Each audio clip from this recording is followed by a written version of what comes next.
Ce dernier cantique s'applique au massage. Give him everything. Give him donne tout. Mets ta vie dans les mains du poitier. Retenez ces paroles-là tout au long du massage.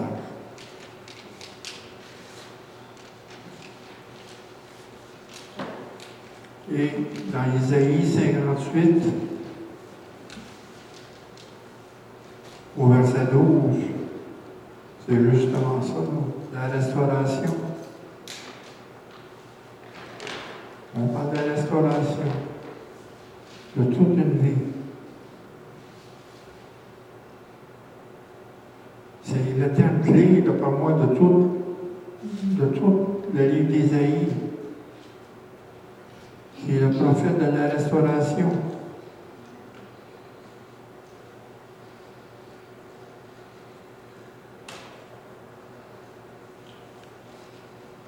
Au verset 21, au chapitre 61, si on veut faire. L'Esprit du Seigneur, l'Éternel est sur moi, car l'Éternel m'a envoyé pour porter la bonne nouvelle aux malheureux. Il m'a envoyé pour guérir ceux qui ont le cœur brisé. La restauration. Et ça prend toute une vie faire ça. Il faut marcher avec lui.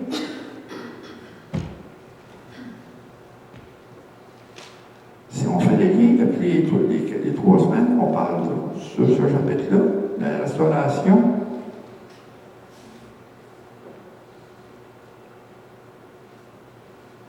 Il y a des conditions. On a parlé de repentance. Parce qu'il y a des choses de péché.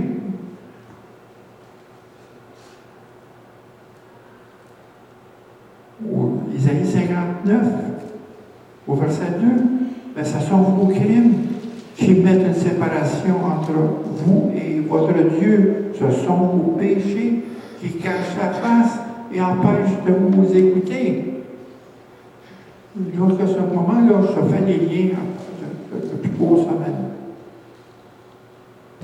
La guérison. Mais la guérison ne vient pas tout de suite.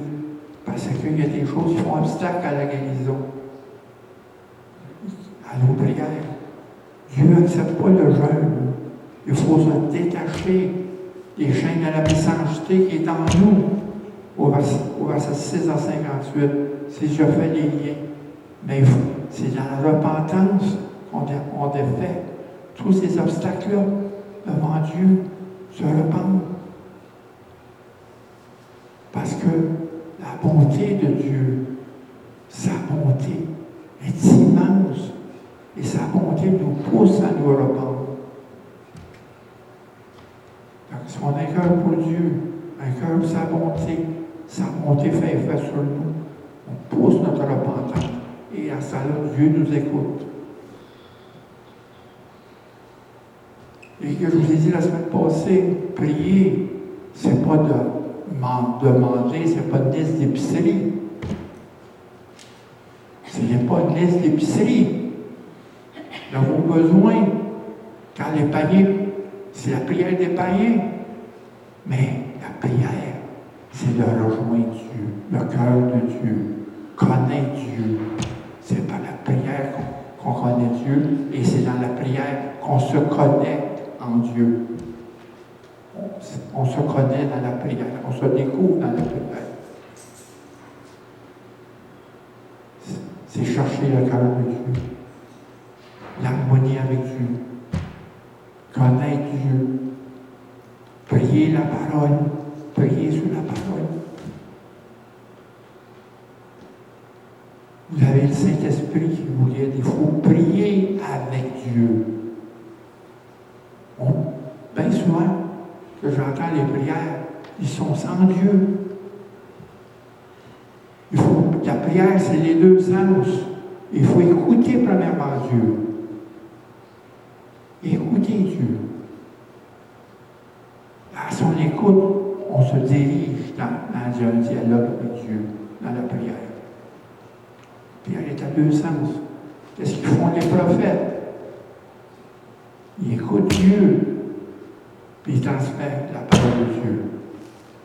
Il faut écouter Dieu. Si vous n'écoutez pas Dieu, ça sert à quoi? Oui, j'ai besoin de ci, j'ai besoin de ci, j'ai besoin de ça. Oui, oui, oui, oui, oui, oui. Non. Mais qu'est-ce que Dieu veut pour vous? C'est sur ça qu'il faut prier. Sur sa volonté. Dans Isaïe 58, 12, que vous avez ici, c'est le terme clé. Les tiens repartiront sur des anciennes ruines, et tu relèveras des fondements antiques. On t'appellera réparateur des brèches, celui qui restaure le chemin éclairant, le pays habitable, celui qui relève. On va revoir tout à l'heure à la fin quels sont les fondements antiques sur lesquels que les murs soient relevés. Et dans Isaïe 61, ils disent, au verset 4, ils disent la même chose. Ils bâtiront sur des anciennes ruines.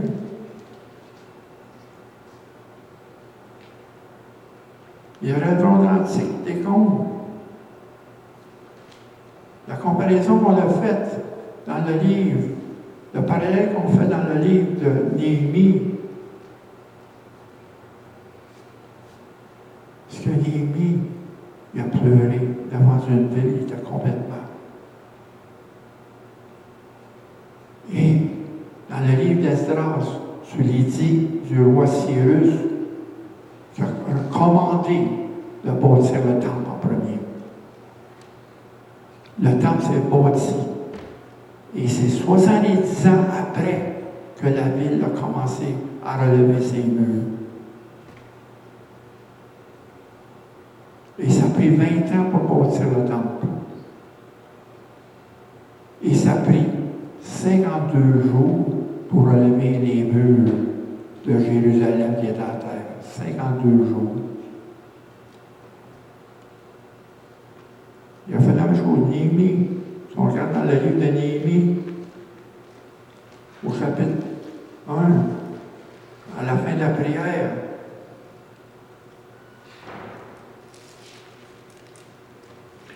quand il dit au verset 11, « Ô Seigneur, que ton oreille soit attentive à la prière de ton serviteur et la prière de tes serviteurs, qui veulent craindre ton nom.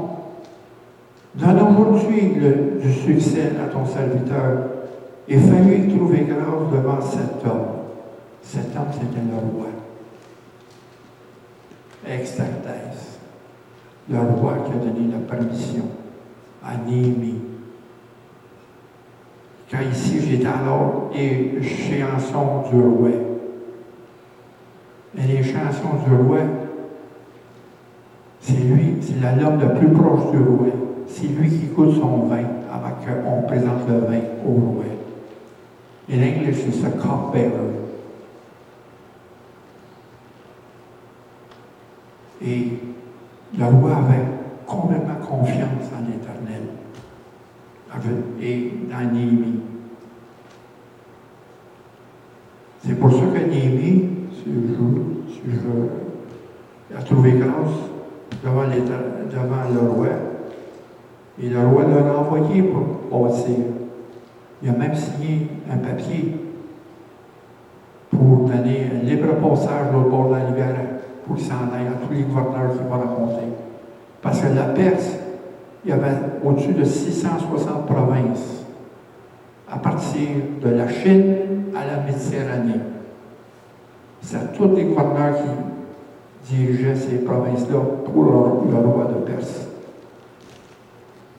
Et c'est pour ça aussi, en plus de ça, il a fourni le bois qu'il a apporté là-bas. Il est allé avec une armée. Il a fourni le bois complet pour l'établir.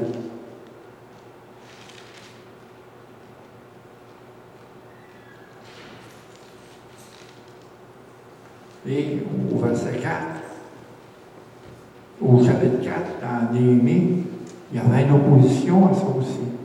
Parce que le gouverneur de la Judée, lors, quand il dit ça, il était contre ça. Parce que lorsque Sanballat a appris que nous rebâtissons le temple, il fut en colère contre nous. C'était le gouverneur. Mais il y avait le papier du roi. Il ne faut pas rien faire contre ça.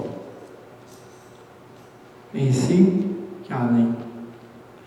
Mais si on regarde maintenant dans Isaïe 58, 12, on revient à ça.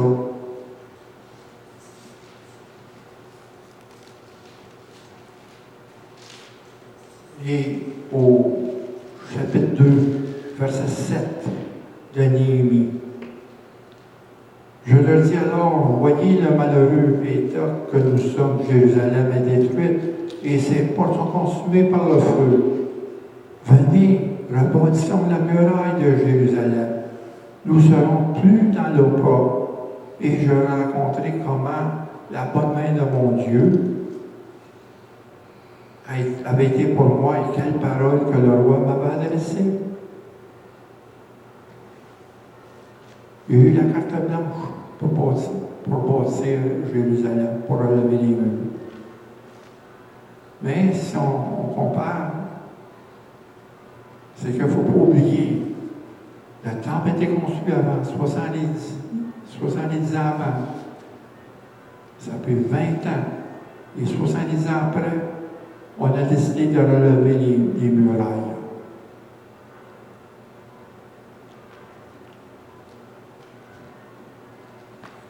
Quand le péché est entré dans l'humanité, l'homme a perdu la relation avec Dieu. Attendez, on va faire un parallèle. Et la souveraineté sur la création. Si vous tombez dans Genèse 1,26.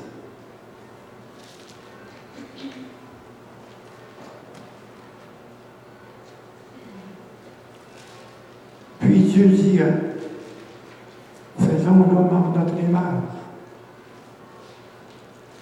selon notre ressemblance.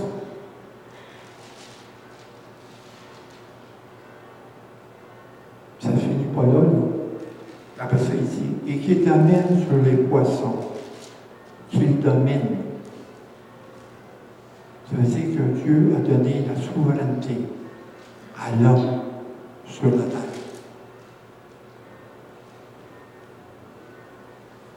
Sur les poissons de la mer, sur les oiseaux du ciel et du bétail, sur toute la terre et sur toutes les reptiles qui rampent sur la terre. L'homme a perdu complètement la relation avec Dieu, avec le péché et la souveraineté qui était donnée à l'homme. Il faut faire une différence entre la relation avec Dieu et la souveraineté de Dieu, sa seigneurie. C'est ce qu'on a chanté tout à l'heure. Mettre nos vies dans les mains du Poitiers. On parle de la souveraineté. On parle de seigneurie, de règne dans nos vies. Il y a deux phases. Il y a deux parallèles. La construction du temple dans Esdras. Et ça représente notre nouvelle naissance. Par le salut, dans le baptême de l'Esprit. On nous a rétablis avec Dieu. C'est la première phase. Ça ne finit pas là. Deuxième phase. Il faut rebâtir les murs et les portes de Jérusalem. Ça veut dire toutes les parties de notre vie sont à restaurer. C'est notre âme. On parle à l'âme. Restaurer nos vies brisées. Nous sommes brisés.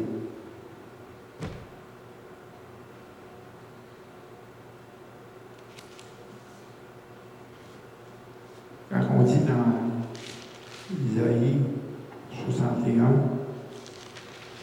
on lit encore cette parole. Il m'a envoyé pour guérir et ceux qui ont le cœur brisé.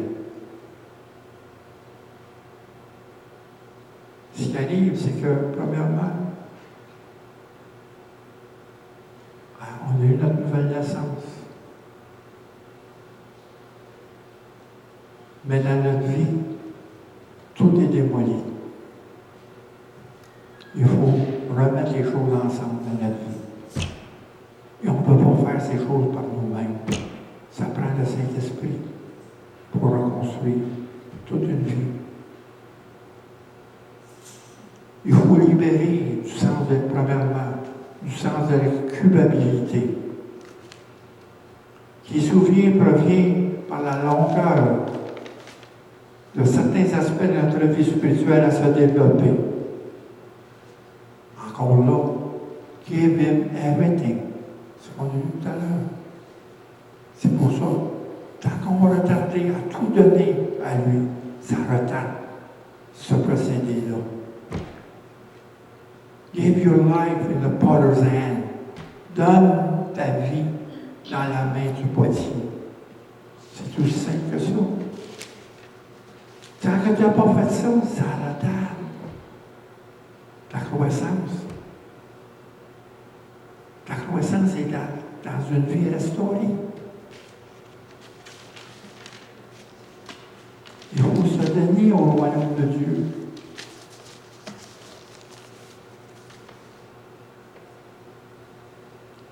Il faut en appeler à un plein partenariat avec le Saint-Esprit. Aucun de nous ne peut faire ces choses-là par nous-mêmes.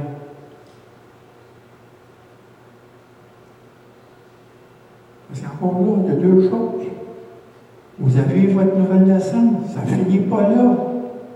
Il y a du travail à faire dans chacun de nous. C'est le commencement. À ce moment-là, vous avez reçu le Saint-Esprit qui vous guide, qui vous enseigne, qui vous corrige,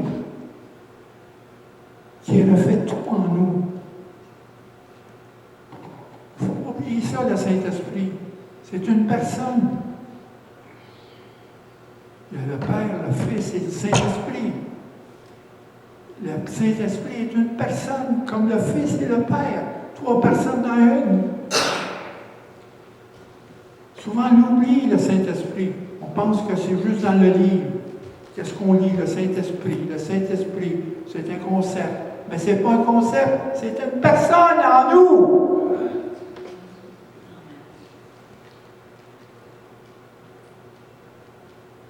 Il faut l'appeler. Oui, viens, Esprit Saint, Saint-Esprit, viens en nous. Viens, éclaire-nous. Sois le bienvenu dans nos vies. Sois le bienvenu dans cette enceinte ici aujourd'hui. Le Saint-Esprit est parmi nous. Comme on se voit, le Saint-Esprit, il faut voir la foi. Il faut voir les choses qu'on ne voit pas. Une démonstration des choses qu'on ne voit pas. Le Saint-Esprit est avec nous. C'est par lui que la restauration va commencer, qu'on va relever les murs. Ne cherchez pas dans le monde. Qu'est-ce qu'il fait un psychologue? Premièrement, psychologue, psychos veut dire âme. Log, psychologue, logos veut dire le langage de l'âme. Un âme ne peut pas arriver dans le fond de l'âme. Même la science de la psychologie. Dieu possède tout en nous. Il connaît toute la fond de notre âme. C'est le vrai psychologue. L'Esprit Saint en nous est le vrai psychologue.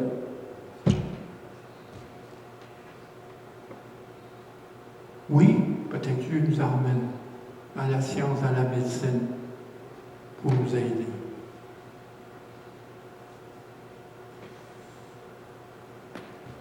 Il faut appeler le partenariat avec le Saint-Esprit pour nous procurer l'assistance nécessaire de rebâtir les parties de notre vie qui se sont écroulées. Quand on est arrivé au Seigneur, wow, qu'est-ce qu'on a vu? Quand vous êtes arrivé au Seigneur, c'est parce que vous étiez au fond de votre baril. Vous ne pouviez rien faire. Vous étiez étiez complètement découragé. Et même vous haïssiez vous-même.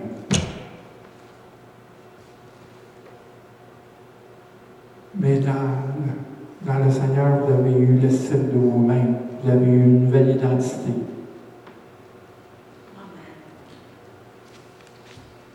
Parce que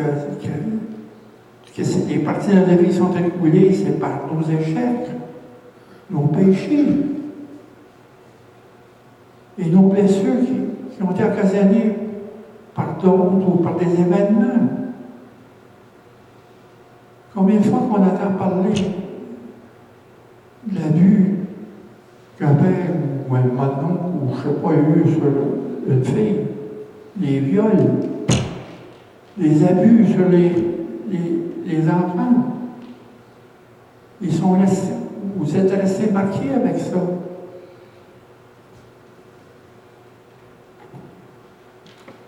Ou quelqu'un vous a trompé dans la vie. Vous avez resté avec ces blessures-là. Jusqu'à temps que le pardon est arrivé dans votre cœur. Parce que le pardon, c'est la moitié de la guérison. Dieu crée un homme pour une grande destinée. On était libre de penser. On était libre de choisir. On était libre d'agir. La relation avec Dieu, la souveraineté sur la création, on l'a vu dans Genèse 1, 26, pour laquelle Dieu nous a créés. Dieu nous a créés, c'était l'objectif divin pour l'homme. La relation avec lui, avec Dieu et la souveraineté sur la terre. L'autorité de l'homme et sa souveraineté sur la terre se trouvent à la source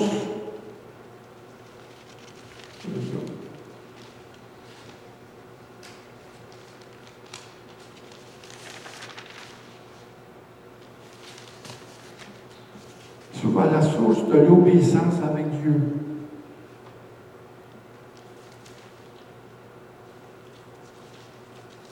Excusez, je me suis perdu un peu.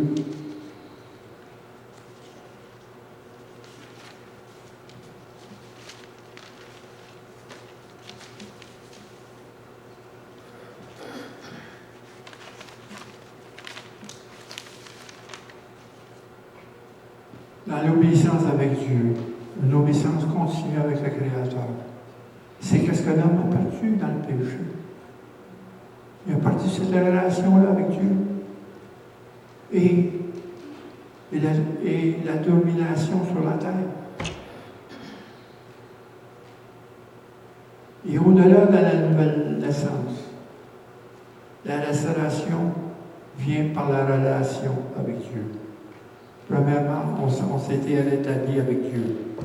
La nouvelle naissance. Ils nous sommes renés de nouveau.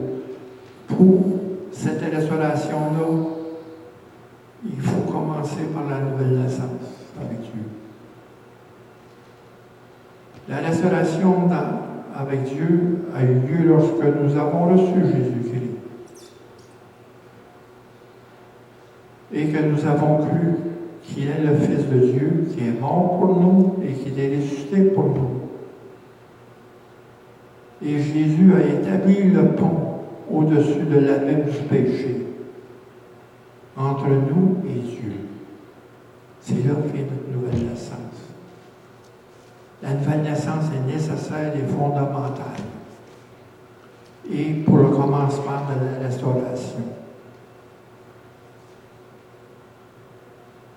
C'est comme première des choses qui est faite à Jérusalem, 70 ans avant, on a bâti le temple pour rendre un culte à Dieu, pour s'harmoniser avec Dieu, avant toute chose. C'est le commencement. Mais attention, si nous arrêtons au stage de la nouvelle naissance, nous perdons par erreur de percevoir l'objectif de la rédemption. l'objectif.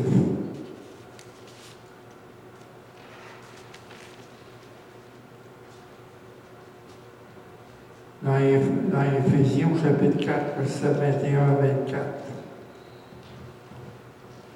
Jésus, c'est en lui que vous avez été instruits à vous dépouiller, eu égard à votre vie passée, du vieil homme, et qui se corrompt par les convoitises trompeuses, à être renouvelé dans l'esprit de votre intelligence et de revêtir l'homme nouveau. C'est une promesse de Dieu. Il y a une restauration, c'est pas fini. À la nouvelle naissance, ça ne s'arrête pas là. Il faut faire une différence entre naître de nouveau et la restauration. Rebâtir une vie, remettre les choses. C'est deux choses différentes. La relation avec Dieu est le commencement. Parce que notre conversion se continue à tous les jours. On se convertit. On va de gloire en gloire dans l'esprit. Le changement se fait. On ne se voit pas, mais le monde le voit.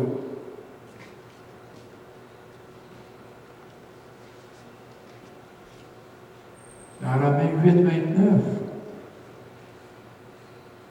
il dit ceux qu'il a connus d'avance, il les a aussi prédestinés à être semblables à l'image de son Fils.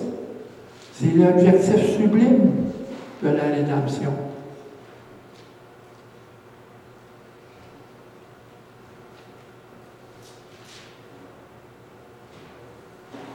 Il faut regarder la Seigneurie du Christ. Il faut voir Christ comme le Seigneur du salut et le Seigneur de la vie. Le désir de Dieu est qu'on retourne à sa souveraineté pour nos vies entières.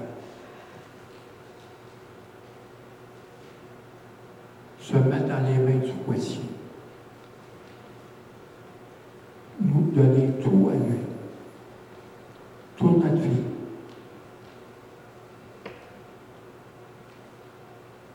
Abandonner nos idoles.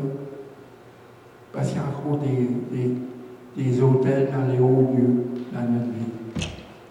On dit à un moment donné, si ça ne marche pas la prière, on va avoir une autre place.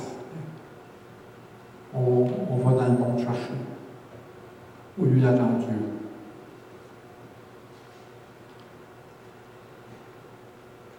C'est pour ça le désir de Dieu est ce que Dieu revient en nous comme souverain sur nos vies entières. Le contrôle de nous-mêmes, notre nouvelle identité en Christ, stabiliser notre tempérament et notre caractère. C'est tous ces murs-là qui se relèvent. Nous avons une relation avec Dieu, mais nos vies sont brisées par le poids du péché et de nos blessures. Et je suis sûr que nous tous, en ce moment, il y a des choses qui sont au fond, qui ne sont pas réglées. Et Dieu est un chirurgien de l'âme. Il vous emmène où c'est que vous ne voulez pas aller. C'est là que ça va mal. Mais il faut aller avec lui.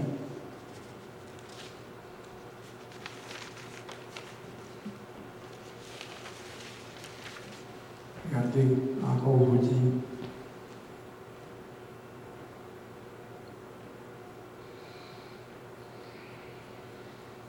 il y a 2 ans, il y a quelqu'un dans l'Assemblée qui est venu me voir. Pourquoi tu ne fais pas les premiers pas avec ton fils? Pourquoi ne fais-tu pas les premiers pas avec ton fils? Mais j'ai eu la persévérance d'attendre le moment qui est arrivé. Un moment choisi par Dieu. J'ai attendu Dieu. Et les murs sont tombés. Il faut savoir attendre Dieu. Quand Habakkuk dit, si les choses n'arrivent pas, attends-le.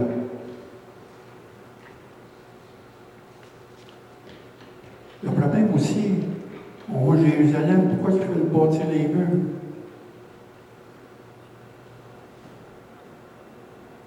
Parce que tu as une ville, tu as le temple qui est là, ben, les portes et tous les murs sont complètement ruinés en décor. C'est la même chose avec nos vies. Tant que ces murs-là ne sont pas relevés, on est ouvert à l'oppresseur. Tant que ces murs-là, pourquoi avez-vous de la misère? Pourquoi ça? Parce que vous attendez.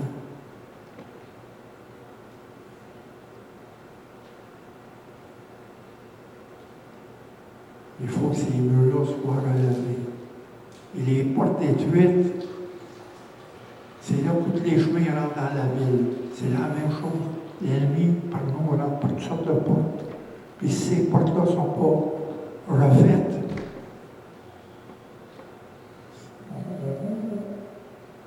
on est complètement à la merci de l'ennemi dans nos choses, l'accusateur.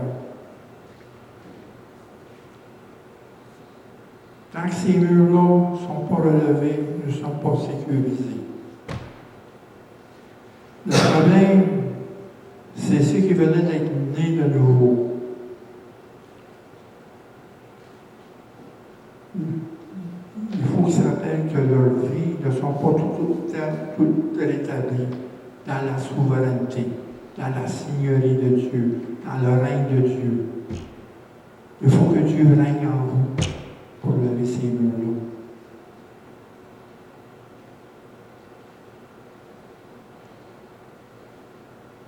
Le temple est rebâti, mais le reste de la ville et les murs sont complètement ruinés. C'est la même chose quand c'est au Seigneur. Le temple en nous s'est rebâti, mais nos vies sont complètement à terre. Complètement à terre. Et comme vous avez dit encore là, dans le livre de Néhémie, il y a Sabala et deux autres qui empêchaient la construction. Tout le long, on a fait ces obstacles-là dans la construction, dans notre vie. Le diable est usé, il est partout. Il faut se mettre sous, comme il disait en Pierre, sous la puissance de Dieu, sous sa main. Il faut être soumis à Dieu dans son règne.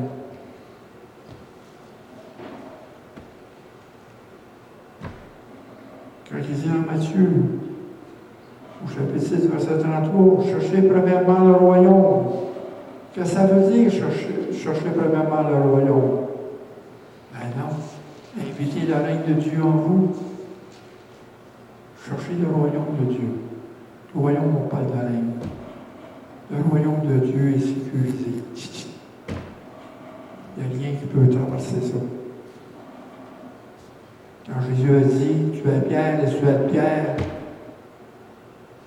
mon Église, les portes de l'enfer ne prévaudront pas contre elle. Dans le royaume de Dieu, nous sommes sécures.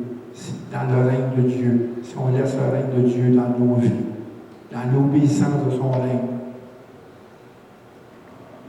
Le dilemme qu'on fait face, c'est qu'un nouveau-né, on est né de nouveau, mais les parties de notre personnalité sont en contraction avec la puissance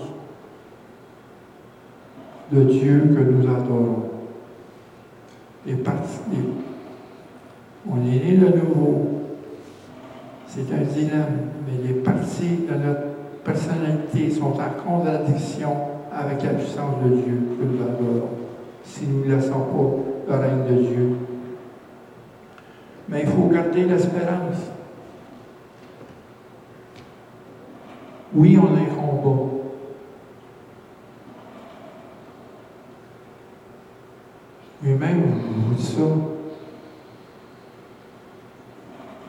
Jean-Jacques, j'entends. C'est quelque chose d'énorme.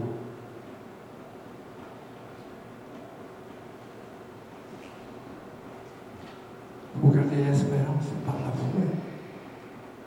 Nous sommes tous brisés, quel que soit. C'est pour ça que je dis, on est tous dans le même bateau, emmenez vos rames.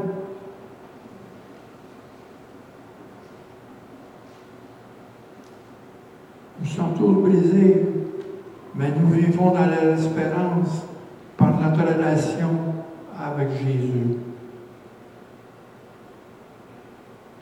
Nous vivons dans l'espérance par notre relation avec Jésus.